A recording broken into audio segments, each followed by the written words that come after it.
de João, capítulo 13, versículos 21 a 30. Essa passagem bíblica toca algumas doutrinas, as duas naturezas e a onisciência de Cristo. O título que recebe pelos editores é O Traidor Indicado. Então, a partir do versículo 21, João 13, 21, diz assim: Ditas estas coisas, angustiou-se Jesus em espírito e afirmou: em verdade vos digo, que um dentre vós me trairá.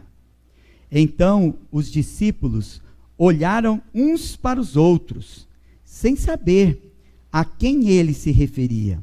Ora, ali estava conchegado a Jesus um dos seus discípulos, aquele a quem ele amava. A esse fez Simão Pedro sinal, dizendo: pergunta a quem ele se refere. Então aquele discípulo, reclinando-se sobre o peito de Jesus, perguntou-lhe: Senhor, quem é? Respondeu Jesus: é aquele a quem eu der o pedaço de pão molhado. Tomou, pois, um pedaço de pão e, tendo-o molhado, deu a Judas, filho de Simão Iscariotes. E após o bocado, imediatamente entrou nele Satanás. Então disse Jesus: o que pretendes fazer? Faze-o depressa. Nenhum, porém, dos que estavam à mesa percebeu a que fim lhe dissera isto. Pois como Judas era quem trazia a bolsa, pensaram alguns que Jesus lhe dissera: compra o que precisamos para a festa, ou lhe ordenara que desse alguma coisa aos pobres. Ele, tendo recebido o bocado, saiu logo, e era noite. Amém. Vamos orar mais uma vez? Senhor Deus e Pai, Deus Todo-Poderoso, obrigado, Senhor Deus, pela palavra do Evangelho que acabamos de ler. Que o Senhor fale a Tua palavra aos nossos corações, nos conceda, Senhor, iluminação do Espírito Santo para compreendermos a Tua palavra, e também a força do Espírito Santo para nos submetermos à palavra da verdade e sermos transformados pela palavra para vivermos como amigos do Senhor, sem jamais traí-lo, sermos perseverantes no amor, na companhia dos discípulos. Isso nós te pedimos, Senhor, em nome de Jesus. Amém. Amém. Então Jesus, irmãos, nós percebemos que ele purificou os discípulos, quando lavou-lhes os pés, e disse: ora, vós estáis limpos, mas não todos. No mesmo texto, conforme o versículo 10.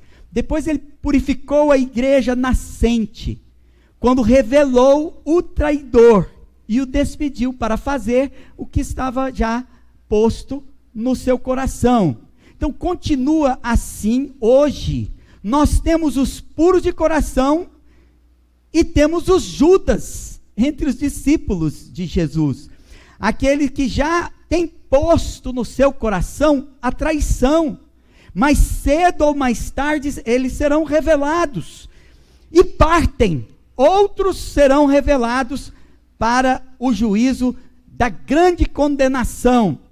Em pouco tempo depois das cenas descritas aqui, o mestre e seu discípulo traiçoeiro estarão mortos. O mestre morreu por seus discípulos, e Judas morreu como um traidor do mestre e dos outros discípulos. Eles nunca se reencontrarão novamente, até que a trombeta soará e os mortos sejam ressuscitados. O julgamento estabelecido, os livros abertos, numa reunião incrível para Judas, terrível para Judas, e todos os hipócritas e traiçoeiros. Então o tema deduzido dessa passagem, as duas naturezas e a onisciência de Cristo, já revela que Cristo tem duas naturezas, a divina e humana, ele é 100% humano e 100% divino, e o seu atributo confirma a sua natureza divina, a onisciência, ou seja, ele sabe de todas as coisas. Assim como o Pai é onisciente, o Filho também sabe de todas as coisas. Essa passagem ainda mostra a especialidade do pastor. A especialidade do pastor é apartar os cabritos das ovelhas. Então Cristo sabe o fim desde o começo. Então Cristo conhece todos os que lhe pertencem. Ele distingue os seus discípulos, os puros dos impuros, os fiéis dos infiéis, os humildes de coração dos orgulhosos e soberbos, os leais dos traiçoeiros, como está escrito em Lucas 12:2. Não há encoberto que não venha a ser revelado, e oculto que não venha a ser conhecido. Os assuntos desses versículos são dolorosos, porque eles descrevem as últimas cenas, então, entre nosso Senhor e o falso discípulo, Judas Iscariotes. E as últimas palavras de Jesus aos discípulos antes de se separarem nesse mundo. O próximo encontro deles com Jesus nessa terra será no jardim. Cristo será feito prisioneiro, traído por Judas com um beijo. Então, por mais que voltemos nossa atenção para as coisas lindas que Jesus disse para os discípulos nessa noite, a verdade é que nem todos reunidos com ele eram verdadeiros discípulos. Jesus removeu dos corações dos verdadeiros discípulos o temperamento mau, quando ele lavou-lhes os pés, porque os tornariam capazes, então, de receber a doutrina que lhes comunicariam. Jesus, então, deseja sentir-se à vontade com os seus discípulos, por isso removeu também do grupo deles aquele cujo coração não era fiel. Ressalvo, irmãos, que não é o caso do ouvinte que tem dúvida, ou mesmo do incrédulo, porque o infiel a que eu me refiro, o de caráter traiçoeiro, é pior do que o incrédulo. Antes da sua hora, ainda, então era preciso que Cristo afastasse daquela companhia de tanta intimidade o discípulo infiel, o ouvinte insensível, a fim então de expor aos discípulos a medida inteira, a última mensagem de mistério, amor e animação. Então, na preparação para grandes revelações de mistério do Evangelho de Cristo, nós tiramos hoje somente 3 lições. Nós limitamos 3 lições. Talvez você possa encontrar mais lições, mas limitamos porque queremos aproveitar melhor o tempo. Então, para remir o tempo, o melhor possível da mensagem desse texto, nós apresentamos 3 lições. Essa passagem do Evangelho demonstra que Jesus revelou aos seus discípulos que conhecia o que estava predeterminado. Jesus revelou aos seus discípulos que conhecia o que estava predeterminado. Então, as 3 lições para hoje, a primeira é: Jesus não será surpreendido. A segunda, Jesus revelará o que está oculto. E a terceira, Jesus cumprirá o que está predeterminado. Primeiramente, então, vamos à primeira lição. Jesus não será surpreendido. No versículo 21, a palavra de Deus nos diz que, ditas estas coisas, angustiou-se Jesus em espírito e afirmou: em verdade vos digo que um dentre vós me trairá. Jesus não foi pego de surpresa, nós sabemos disso. Ele não foi pego de surpresa pelo seu atributo divino da onisciência. Ele era perfeito homem, perfeito Deus. Mas ele angustiou-se em espírito. Então nós podemos deduzir a dor que uma traição provoca, mesmo quando a gente não nutre nenhuma expectativa. Às vezes, não somos desavisados. Algumas pessoas já são mal afamadas, mas nós não somos pegos de surpresa. Mas como o coração do pastor é condescendente, ele dá a oportunidade, ele se permite ser abandonado, traído. Jesus sabia, mas isso, mesmo ele não nutrindo expectativa com relação a Judas, a traição provoca dor.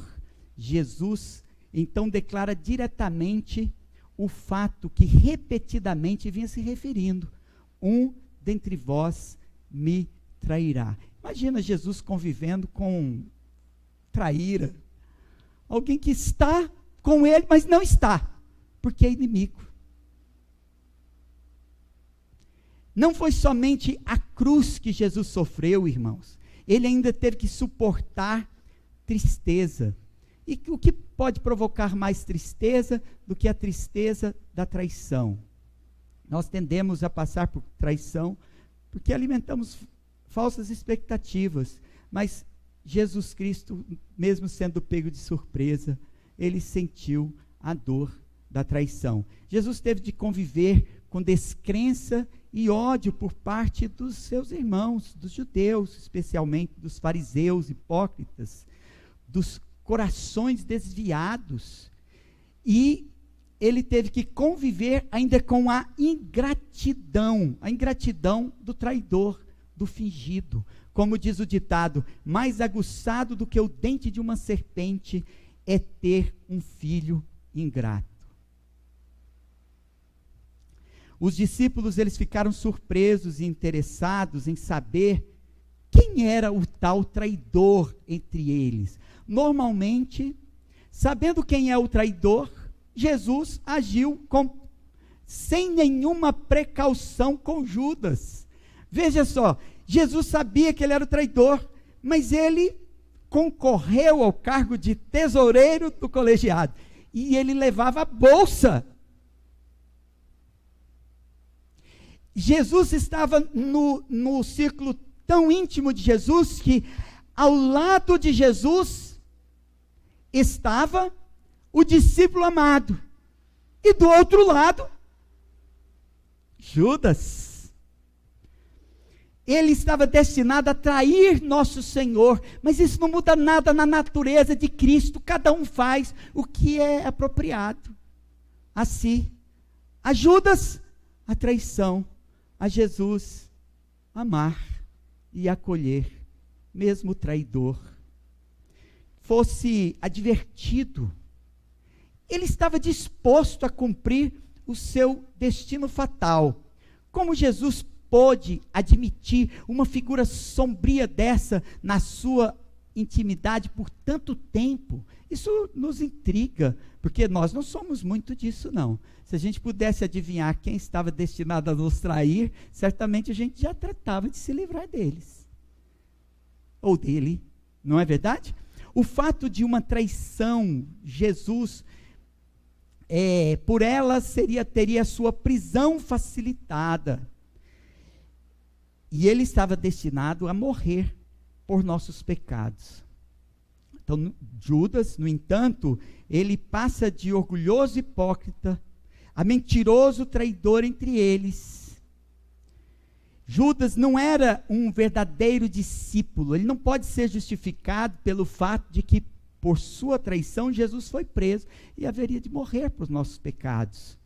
Ele é chamado na Bíblia de filho do diabo. Traidor é filho do diabo. O homem julga pela aparência, mas nosso Senhor julga com justiça. Ainda que permita a operação de agentes maus, Gênesis 50, 20 diz: vós na verdade intentaste o mal contra mim, porém Deus o tornou em bem, para fazer como vedes agora, que se conserve muita gente em vida. Olha só, assim como os irmãos de José, eles traíram a José, o venderam aos ismaelitas, Judas vendeu Jesus por 30 moedas de prata.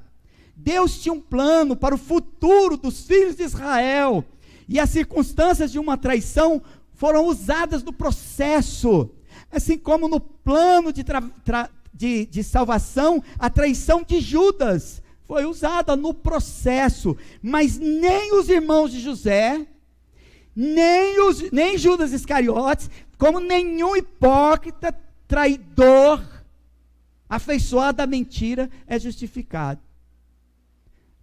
Nós que temos essa mania, irmãos, nós fazemos uma coisa que todo mundo sabe que é errado. Eu estou cansado de ouvir isso. Eu sei, eu até concordo com o senhor, está errado mesmo, mas vamos fazer assim, vai dar tudo certo no final. Isso é um comportamento desviado.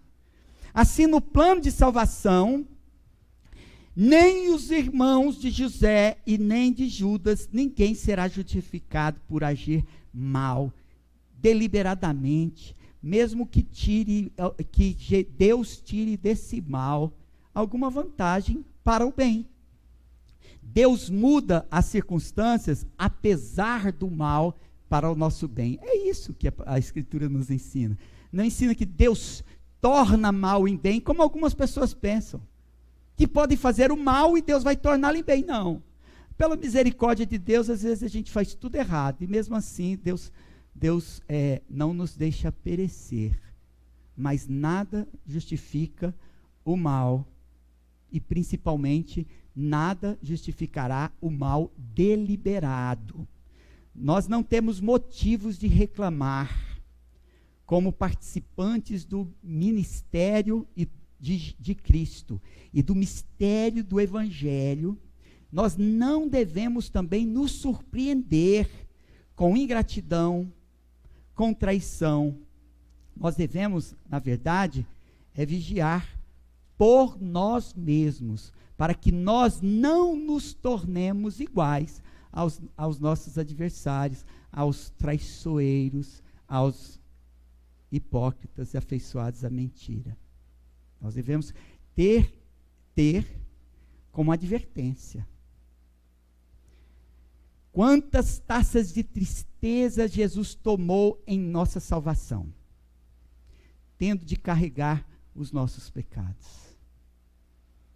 Ele não foi surpreendido, também não foi pego de surpresa por nossos pecados, mas ainda há tempo de não nos portarmos como Judas, mas nos arrependermos, como Pedro e muitos que se arrependeram de seus pecados em tempo. Segunda lição que nós tiramos dessa passagem é que Jesus revelará o que está oculto. Então, na nossa trajetória, na vida cristã, talvez nós tenhamos visto, eu vi, talvez vocês também tenham visto, que algumas pessoas só revelam ou confessam que são pecadoras e falam a respeito de seus pecados para serem tratados, quando elas são surpreendidas e elas ocultam suas más obras. João 13:22 diz assim: então os discípulos olharam uns para os outros, sem saber a quem ele se referia. Quer dizer que Judas se comportava à vista dos discípulos muito bem. Ele era alguém da confiança do mestre. Quem imaginava ele saindo daquela maneira só se fosse pagar, só se fosse doar aos pobres, ou tomar alguma providência em benefício deles, e jamais sair numa atitude traiçoeira. Mas todos nós sabemos que somos pecadores, nenhum de nós está isento desse potencial da nossa pecaminosidade, de nos levar à traição do nosso Senhor. Por isso que eles ficaram dessa forma, sem saber, e olhando uns aos outros. Quem seria? Mas com um simples sinal, Jesus indica a Pedro e a João que o traidor é Judas Iscariotes, esse filho de Simão. Versículo 26 diz: respondeu Jesus: é aquele a quem eu der o pedaço de pão molhado. Tomou, pois, um pedaço de pão e, tendo-o molhado, deu a Judas, filho de Simão Iscariotes. Ao mesmo tempo que o traidor é indicado, Jesus dirige-se a este: não se demore em executar seu intento oculto, mas o faz empregando palavras que não descobre aos discípulos o que movia Judas. Mas o escritor aqui, João, ele nos revela que o que ele operava era obra de Satanás. Ele era um instrumento de Satanás para que praticasse o mal. Foi o diabo quem pôs em seu coração que o traísse. E olha, irmãos, quando uma pessoa tem o coração cheio de traição, não adianta você advertir, parece que é pior. Vai dizer: meu irmão, o diabo está enchendo o seu coração de orgulho, lançando você contra mim. Vocês acham que se Jesus dissesse isso ia adiantar alguma coisa? O próprio Satanás entrou nele para que ele traísse Jesus, porque ele era um servo de Satanás, conforme o versículo 27.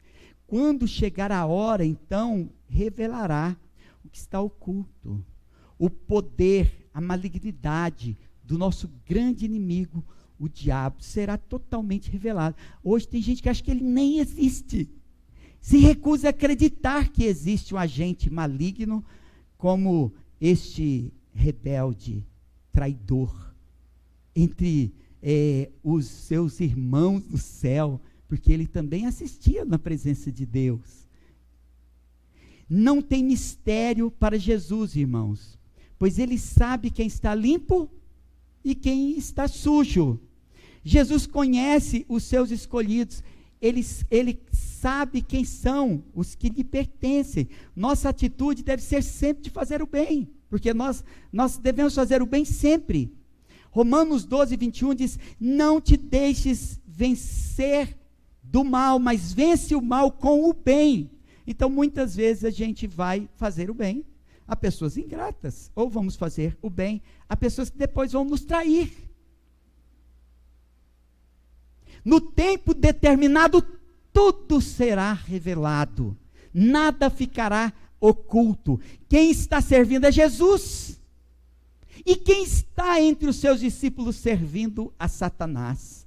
O mal, ele bate a porta, e se a gente deixa ele entrar, então, uma vez admitido, ele toma posse completa, e ele governa o homem interior com grande tirania. Então nós devemos tomar sempre como advertência, porque o mal não vem com placa, ele não vem indicado, como nosso Senhor Jesus Cristo indicou com um gesto a Judas Iscariotes. Nós não temos condição de fazer nenhum julgamento precipitado, por isso devemos tratar todo mundo com bondade. Nossa única segurança está em resistir o mal em nós mesmos. Nós devemos fazer o bem sempre e acertar com Jesus Cristo, mesmo que a gente erre com os outros. Como que eu digo errar com os outros? Às vezes as pessoas nos reputam como radicais, severos ou intolerantes, porque nós resolvemos acertar com Jesus.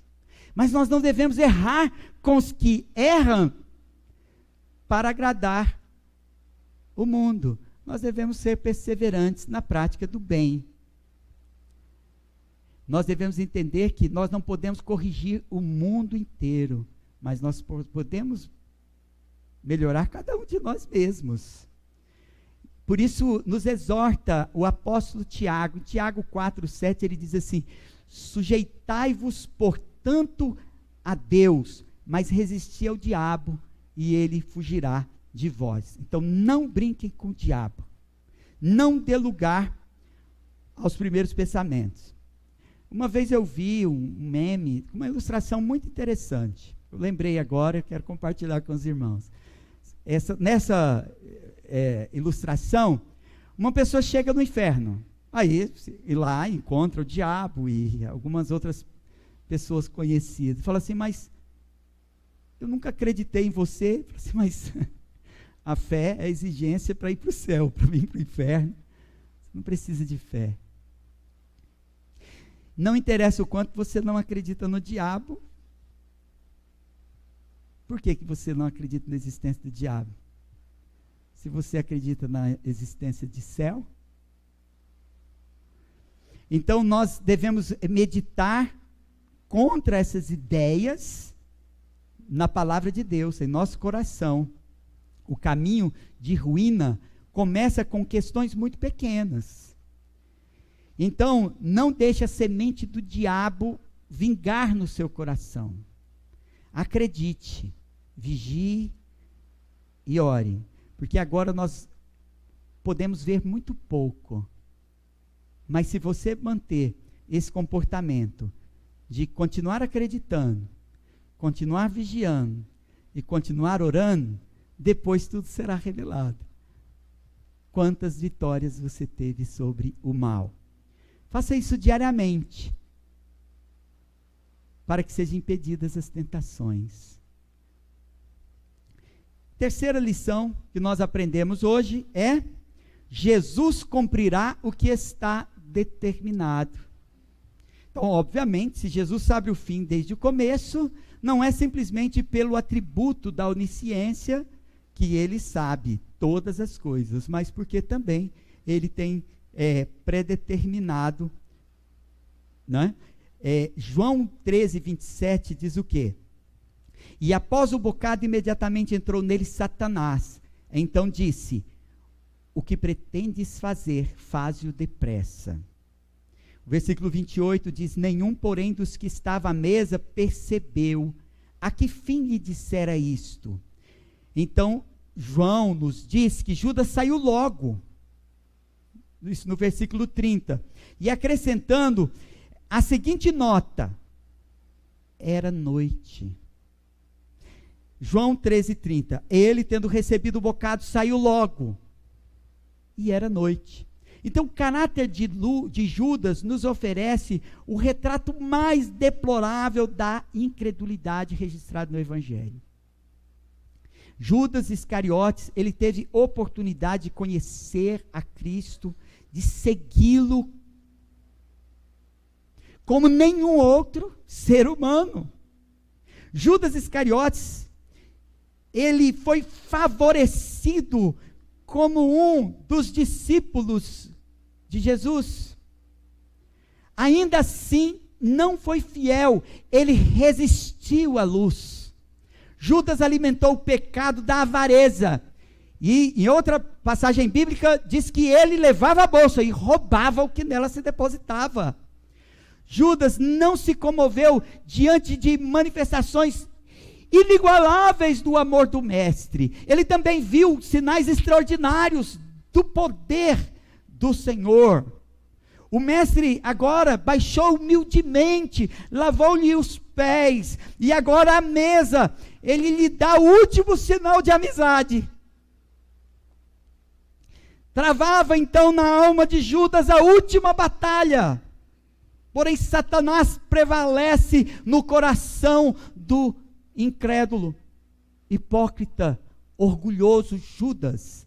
Dali ele sai e emerge dentro da noite de sua eterna desgraça. Ele emergiu nas trevas da sua própria condenação. Jesus sempre cumprirá o que está determinado, como Jesus revelou. Então, seu divino amor, lavando os pés aos discípulos, agora ele manifestou o seu conhecimento divino. Deus conhece os que lhe pertencem. Ele sabia de tudo isso a respeito de Judas. Ele não foi surpreendido por nada. Ele mesmo é quem revelou, trazendo luz aos seus verdadeiros discípulos. Mas Judas não foi participante dessa luz. Ele pertencia às trevas e a ela se comprometeu. Um dia nós saberemos realmente quem está com Jesus. quem andou como realmente foi resgatado das trevas para a luz. Nós não sabemos quem são os Judas, mas no dia da ceifa, Jesus separará o joio do trigo, virá como pastor, separará os cabritos das ovelhas, porque Jesus sabe, porque Ele mesmo predeterminou quem são os verdadeiros discípulos. Jesus revelou aos seus discípulos que conhecia o que estava predeterminado. Jesus não será surpreendido. Jesus revelará o que está oculto. Jesus cumprirá o que está predeterminado. Então, lavando os pés aos discípulos, ele preparou o caminho, as palavras de conforto que ele tinha para trazer. Nós somos advertidos que o Senhor jamais se dispõe a falar aos corações cheios de inimizade com Deus e com o seu próximo, mas aqueles que ele tem amado e por eles morreu na cruz, derramando o seu sangue no Calvário. Estes são purificados e receberão as palavras de conforto, as palavras da graça de nosso Senhor Jesus Cristo. Hoje em dia tem um falso evangelho que só prega graça, sem falar sobre pecado, sem falar sobre arrependimento. Isso é muito perigoso, porque as doutrinas da graça são para conforto daqueles que são salvos. As doutrinas da graça são para fortalecer na fé aqueles que estão realmente no caminho do nosso Senhor Jesus Cristo. Para o pecador, nós devemos pregar arrependimento para a vida, para que recebam o dom inefável e recebam arrependimento no poder do Espírito Santo. E que sejam salvos. Eles serão certamente salvos pela graça e receberão as palavras de conforto. Feliz é aquele que teme sempre e caminha humildemente com seu Deus. O cristão mais forte não é aquele que tem tanta certeza assim. Às vezes o que tem tanta certeza assim, ele está firmado numa graça barata, numa falsa esperança, e se entrega às inclinações da carne, e começa a se tornar um obreiro da iniquidade, um servo de Satanás. Os verdadeiros cristãos, irmãos, eles reconhecem o tempo todo as suas fraquezas. Eles frequentemente clamam: Senhor, segura-me e ficarei em segurança. Como Provérbios 28:14 diz: feliz o homem constante no temor de Deus, mas o que endurece o coração cairá no mal. Não deixe seu coração ficar endurecido. Lembre-se que a dureza do coração é o pior pecado no qual muitos têm se arruinado. Jesus não anda com pessoas de coração endurecido. Você precisa arrepender-se de seus pecados. Ele não anda com pessoas desafeiçoadas, que não têm o coração cheio de amor, derramado de seus corações pelo Espírito. Ele não ama pessoas que não têm simpatia por Ele, por sua palavra, por seus irmãos em Cristo Jesus, pelos discípulos. Se você deseja andar na companhia de Jesus, deixe o caminho dos orgulhosos e dos hipócritas. Busque um lugar de arrependimento no seu coração, com lágrimas, se porventura pode encontrar no seu coração. Peça perdão a Jesus, peça perdão a Jesus Cristo. Jesus te perdoe e o reconcilie, para que viva uma nova vida, segundo o exemplo de amor e de humildade do bom pastor, apresentado nesse capítulo 13. Volte para sua casa, leia o capítulo 13 de João, com santo temor, depois ore ao Senhor. Eu quero ser como Pedro. pelo menos, né, que o nosso exemplo de imitação é o de Cristo Jesus. Ah, mas se eu chegasse, né, tão perto do Senhor como Pedro andou, se meu coração se rendesse a Ele, mesmo que seja quando Ele o fitou pela brecha da porta, que eu tivesse essa disposição de falar: Senhor, só os pés não, também as mãos e a cabeça. Deseje a purificação que Cristo vai fazer naqueles verdadeiramente arrependidos de coração o buscarem. Oremos. Santo e soberano Deus, eterno Pai, obrigado, Senhor Deus, por sua palavra. Continue, Senhor Deus, falando a sua palavra aos nossos corações. Continua, Senhor Deus, trabalhando para que nós nos acheguemos ao Senhor. Que o Senhor nos segure firmes e estaremos seguros. Que nós, Senhor Deus, andemos no temor do Senhor todos os dias da nossa vida, para perseverarmos com aquele a quem o Senhor prometeu, que quem perseverar até o fim, alcançará uma coroa de glória. Senhor Deus, em nome de Jesus, amém.